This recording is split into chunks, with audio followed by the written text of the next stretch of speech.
this video, I'll be covering the top 10 life hacks that every Surron rider needs to know. Some of these will save you hundreds, if not thousands of dollars, some of them will save you a hospital visit, and a few of them are straight up insider tricks that only the most experienced riders have ever heard of. So without taking up any more time, let's get right into it. Starting out with one that anyone can benefit from, regardless of how long you've been riding, it is the rubber band phone holder. If you have ever tried using one of those handlebar phone mounts in your Surron, you already know that they're either ugly, in the way, or one bump away from launching your phone to the bushes. And recently I noticed a way better solution that a lot of the local riders around me have been doing, and it costs basically nothing. Literally all you need is a thick rubber band or one of those rubber bracelets. You slide it onto your seat and then slip your phone underneath it, and that's it.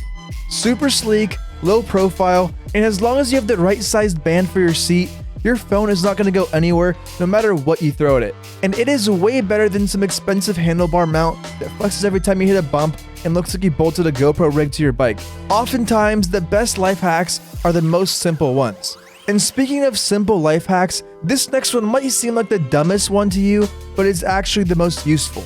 And that is the zip tie hack. This is a trick that off-road dirt bike racers have been doing for decades, and for whatever reason, e-moto riders never really picked up on it, and it literally costs just one zip tie. I know for most of you, especially the ones still running stock brakes, the feeling of mushy brakes is not an unfamiliar feeling. The chances are is that you have a bubble in your brake lines, and the best solution is really just to bleed them, but I'm sure as most of you know, unless you have a lot of experience bleeding brakes or can bring it to a shop, you're usually better off just getting new brakes entirely. Between dealing with it and bringing it to an actual shop, that should help no matter what kind of brakes you have. All you need to do is compress the brake lever as much as you can and put a zip tie on it to keep it compressed overnight. And after a few hours or in the morning, it's a good idea to give your bike a little shake, try to get the bubbles up into your handle. And if you want even better results, you can use a massage gun on your brake lines or your mom's vibrator, because that will help even more with getting all the bubbles out. Once you're done, cut the zip tie, take the screw off your master cylinder, and top off the fluid. After that, you should have a much firmer brake lever that pretty much feels brand new. Speaking of brake levers, if you crank your brake lever bolts down all the way like most people do, you're pretty much guaranteed to snap a lever the next time that you crash. The fix is just backing them out just a little bit to the point that you can move your brakes, but only when you put a significant amount of pressure on them. They should not be moving while you're actually riding. And I know it kind of sounds backwards because you're intentionally making something on your bike loose, but hear me out. When you crash, your brake lever is usually one of the first things to take the impact. And if you have that mounting bolt cranked down on your lever, like it's some autistic gorilla holding a banana, the lever is going to have nowhere to go, so it'll eventually just snap clean off. Now you've got no brake, a ruined session, and a lot of money and parts to replace. And while we're on the brake lever subject, you can also move your brake levers out a little bit wider if you need more leverage. And if you have those stock brake levers, you can also bend them out to give you a little bit more throw, and it prevents the lever from hitting your fingers when inevitably it gets a little bit hot and sloppy. Next, let's talk about your grips.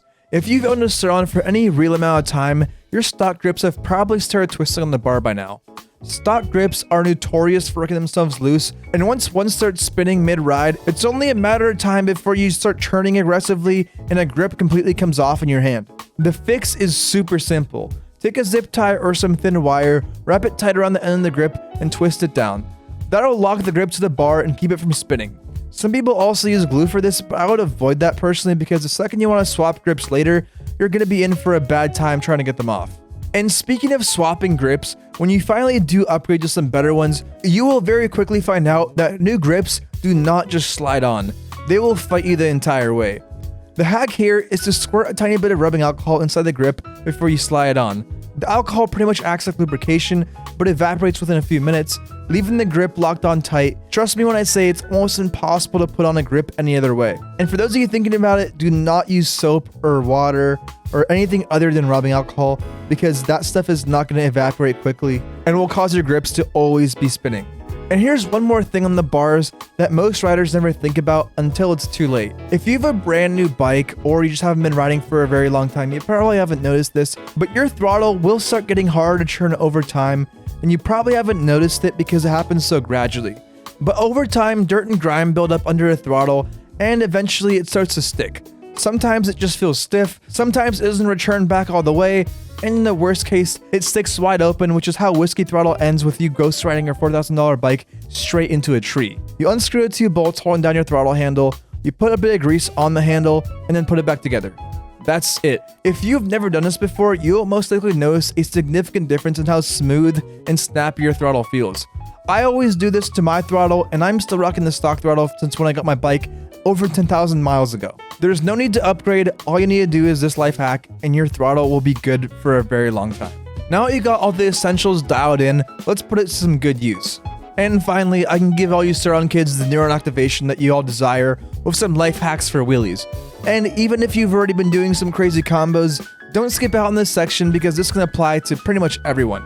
Up first is a hack for learning wheelies that I have not really seen anywhere, and it's something that I have personally done to teach others how to wheelie properly that is not in a power wheelie, which is to start out learning it in a low power mode.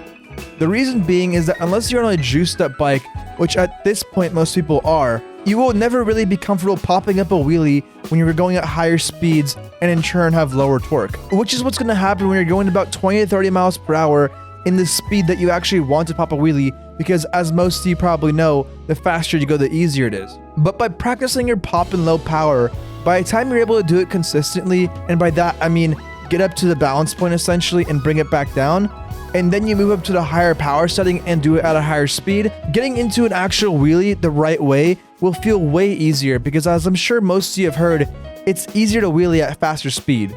So learning the proper pop technique in low power means that you can carry that into the higher speed stable wheelies that most people are actually trying to do. Next would be removing your brake cutoff sensors.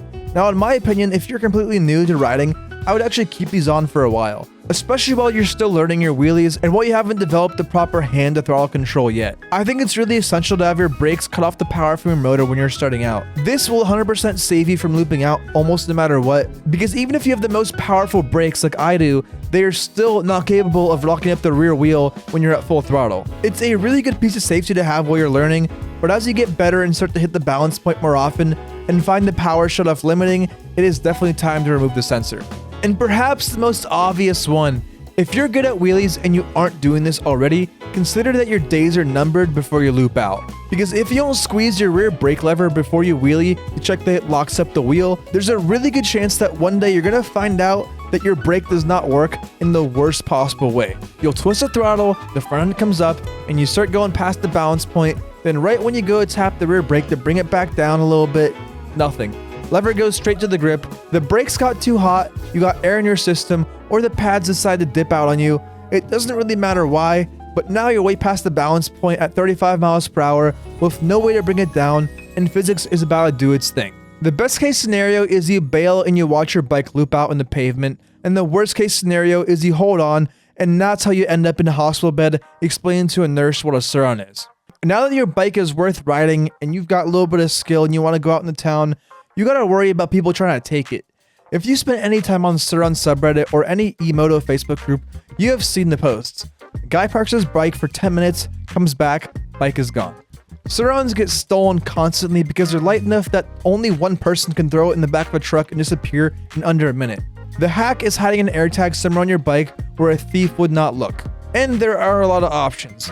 I'm not gonna tell you where, but you gotta be a little creative. Wherever you hide it, the goal is to put it somewhere where it wouldn't get tossed if a thief did a quick paranoia check of the bike. All I'm saying is they might pop the battery cover or the seat to look for one, but they're not gonna tear apart a headlight housing or just go into all the electronics to find a little AirTag. For $30 for an AirTag and a tiny bit of double-sided tape, you have way better chances of getting your bike back than just filing a useless police report. At that point, you just gotta get your boys and rally together to get your bike back, you know what I'm saying? It's not a guarantee, but it's way better than nothing, and it might be a difference between getting your bike back the same day and never seeing it again. And for the last one, which may be one of the more important hacks on the list for you if you don't want to spend a bunch of money, do not go to modify your bike right away. 90% of new owners do this. You get the bike, ride it for a week, and you're already deep in the YouTube comments, Facebook groups, and forum posts where everyone's telling you what you need to get. New controller, bigger battery, sprocket swap, suspension upgrade, new brakes. Actually, yeah, I would get new brakes. Almost no matter what you have, it's worth upgrading your brakes. But the list can go on forever. It's very easy to spend over $2,000 in mods before you even put 10 hours of seat time on your bike. Then one of two things happens. Option A, you finally get everything installed, you ride it, and you realize that, oh, I didn't actually need a bigger sprocket when I'm riding on the street all the time. Now all I have is a lower top speed and an acceleration that I have no business using. Or B, you just get all this stuff and then you realize that you need to get more stuff to kind of accommodate for it. And at that point, it kind of goes spiraling out of control into a crazy build, which is very common in Surrons, especially with power upgrades. Once you start running more power on your bike, everything starts breaking and you're going to need to replace stuff really often. But if you keep it stock, you can ride that stock bike for thousands of miles and you're never going to need to replace anything. So my suggestion is just ride the bike the way it is for at least a month, and then you'll have a good understanding of what you actually want to upgrade, and then you can start slowly adding those in.